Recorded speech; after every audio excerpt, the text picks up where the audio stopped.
வெண்பருத்தி நூலெடுத்து வாய் வெடிச்ச பூவெடுத்து நான் அணிஞ்சிட தொடுத்து வச்ச நடினமான மாலை இது.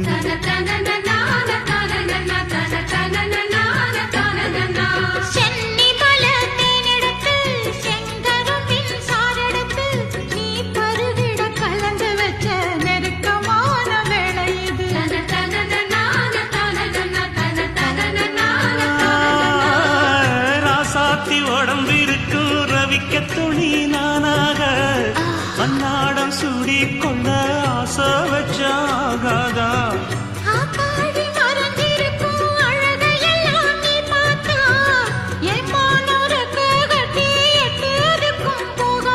அடிச்சி சக்கரையே எட்டி நீயும் நிக்கிறியே நான் ஏங்கி ஏங்கி பார்க்கிற போறாங்கி பண்ணுறியே.